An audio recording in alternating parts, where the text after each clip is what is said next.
What's up, everybody? Muoki here. I'm a realtor in Leesburg, Virginia, here to give it to you real raw knows about fair housing law. Welcome to the channel. If you are new here, we're so glad to have you. If you've been here before, just get your popcorn ready. We're gonna get started in a second. My contact information is here and in the description. Go ahead, holler at me. I got your back if you're thinking of moving to Leesburg, Northern Virginia. If you're thinking of doing anything around here, I got your back. So today we're talking about whether you should buy a house now or wait until 2022. And these are the 5 things you need to think about and keep in mind as you're preparing to buy a home. And watch till the end for the 5th reason, which I think is the most important and the most exciting reason why you should buy now. And before I get started, I want to just remind you, get your free homebuyer pro kit in the description below. This will help you. If you're thinking of getting in the game right now or even in the future, this is going to help you a ton. Go ahead and subscribe if that's your deal. We're always excited for new members. So let's get into this thing. Should you buy a house now or wait until 2022? This is the number one thing you need to keep in mind. Well, not the number one thing. This is the first thing you need to keep in mind. Mortgage rates will continue to go up as we move along.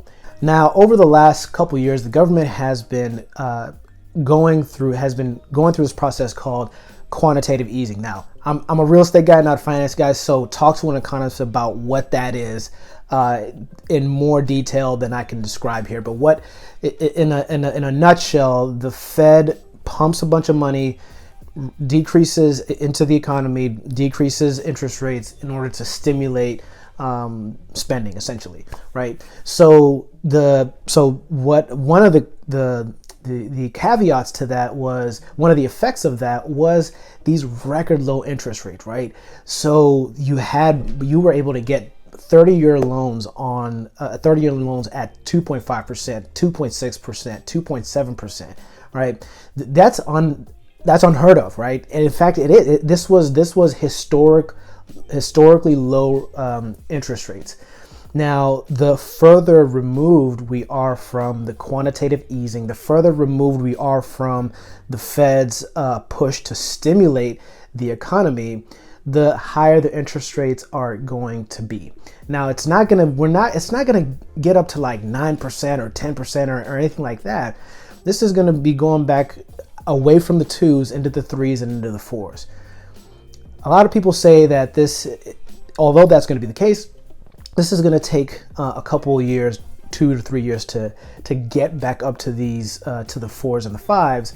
But it's still the reality is that the further removed we are from the stimulating of the economy, jump-starting the economy, the higher the interest rates are going to be. The second thing you need to keep in mind is that rent prices have also increased. In fact, over the last year, rent prices have doubled nationwide. Here in Northern Virginia, what we're seeing are not only increased rent prices, also increased, more stringent qualifications for tenants to be approved for leases. And now with the eviction moratorium ending, it's going to be not so much that renters are not going to find a place, but landlords are going to be more particular, more strict on what they require for tenants in terms of their income and their credit. Security deposits, I mean, that's just pretty standard. I mean, I remember I was working with someone where the listing agent told me that in order to sign the lease, that my clients were going to have to pay the entire 12 months up front. What? You know, landlords are, they're feeling the sting of having to, the ones who've been affected by it are feeling the sting of being shorted, and where they're having to collect, where tenants are accruing back rent in the tens of thousands. The landlords are having to front a second, third, fourth mortgage. So they're feeling the brunt of that. And then those who have not experienced that are saying to themselves, hey, I don't want to have to go through that. So I'm going to make sure that my tenants are highly qualified. And so the thing is that this is not going to be just highly qualified in higher price points. You're going to see the potential for higher qualifications and lower rent price points.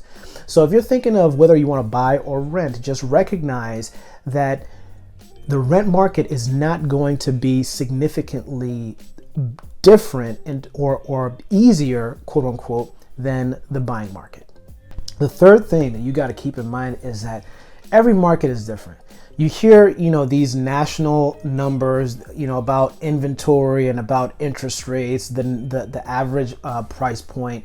Every local market is going to be different. And so if you're watching this and I don't know where you are, but you're in like Seattle, or you're in Memphis, or you're in Chattanooga, wherever you are, it's the markets are going to be different. There are general trends that are occurring now that can be with a grain of salt applied across markets, but where you are is going to be different. For example, you can have there's a trend of home prices increasing over the last 2 years or so, right, in astronomical ways. But in every market, it's been different, right? Not even just in the local market, but in certain neighborhoods, right? Some neighborhoods are slower than other ones. Some neighborhoods have more options than other ones. If there's a neighborhood that's near us in Chantilly where it's like one listing came up every 2 months, and so it was just snapped up, all contingencies waived. It was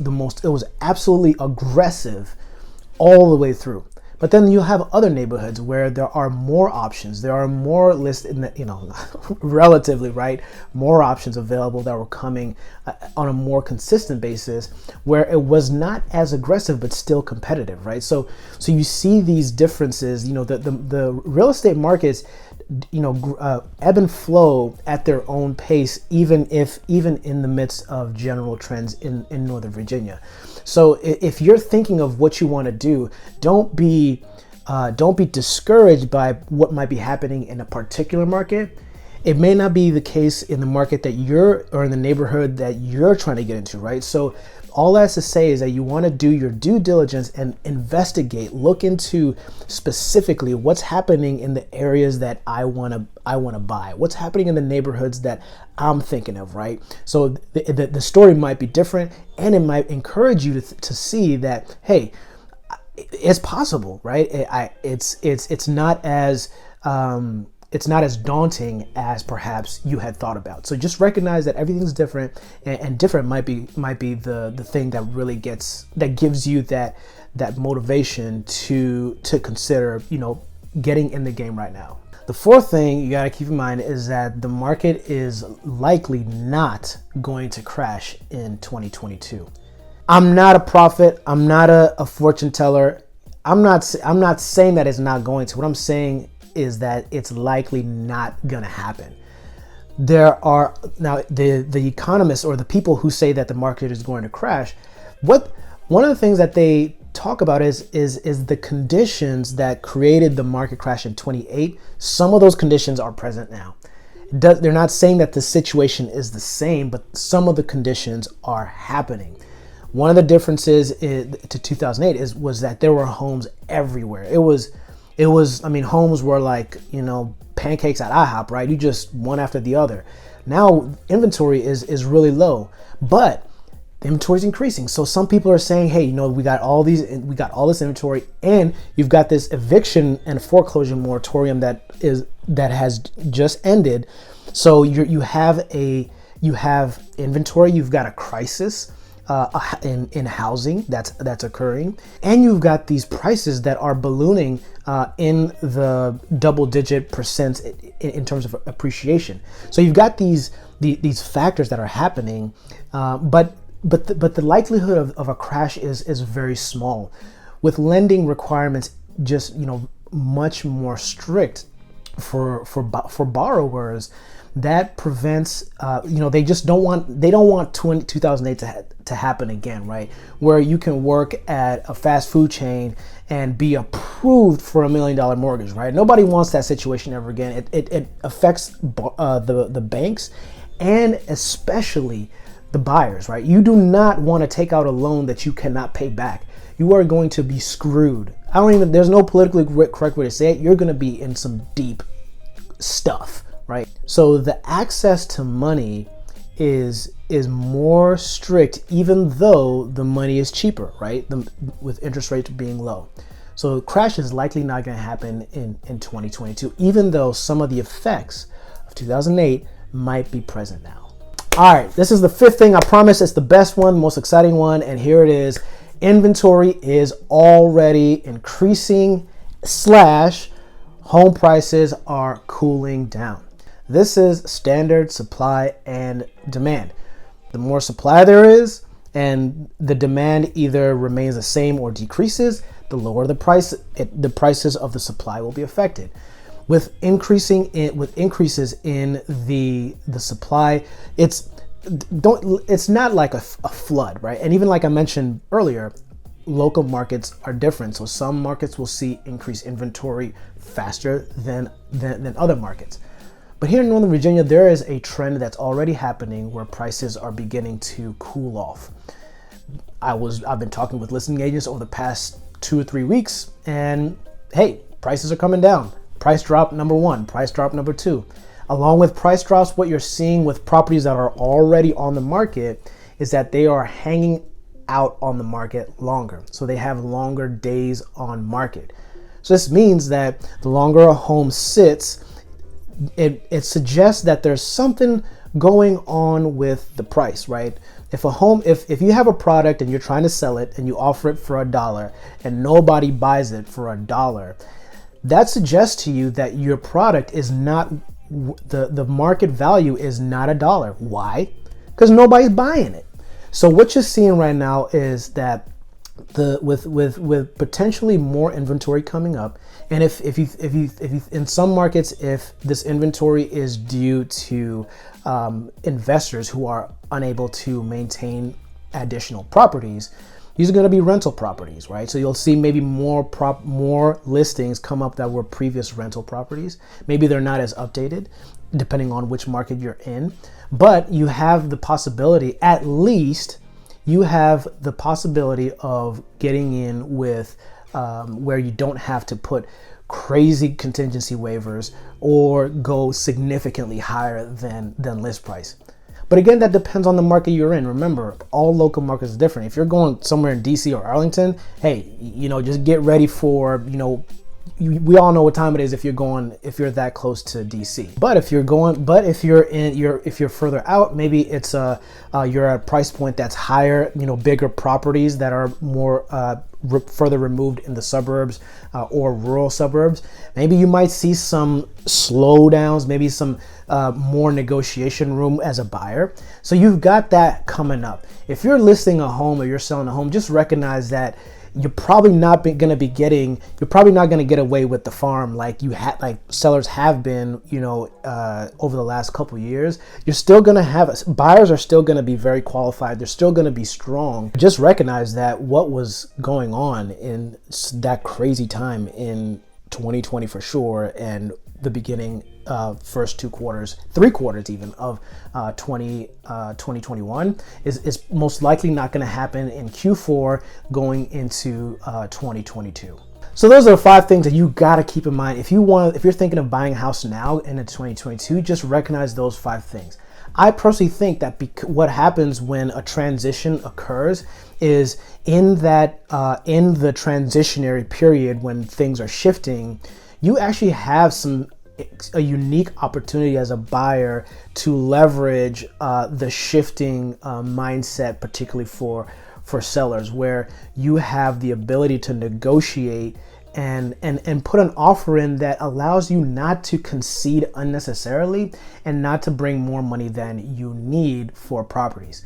Property values or sales prices are going to be more true to the actual value of the home, the appraised value of the home, than where you have to waive everything and just take what you can get. So I think if you're thinking of buying now, I think you have a unique opportunity. If you're thinking of buying in 2022, you're going to be able to have the opportunity to see how the market shifts. Perhaps the buying power may not be as strong because of higher interest rates, but in real estate, there's a saying that you win when you buy. And so whether you buy now or later, you're always going to be winning. But just make sure that whatever you're trying to do, make sure this home is the one that's right for you, right for your purpose and the mission of your life. Because if it's not, then you're going to end up house poor. You'll have buyers. That's when buyer's remorse kicks in. When people get into things that they're not ready for, or they get into things that are not right for them. So just make sure that it's right for you, it's the right time, and you know what you're doing. or you get somebody who can help you figure out what to do. That's all I got for you today, guys. Go ahead and subscribe if that's your thing. Join the team. Always excited for new members. Comment below if I missed anything. Let me know if anything resonated with you. Go ahead and hit me up as well. I got my contact below. I got my Calendly link. Go ahead and hit me up. Get up in my calendar. Call, text, video, whatever you want to do, and we can chat more about what you want to do and how I could possibly help you. But that's all I got. Enjoy. Happy belated Labor Day weekend, and I'll see you guys next time. From me to you, it's always fun. Until next time, take care.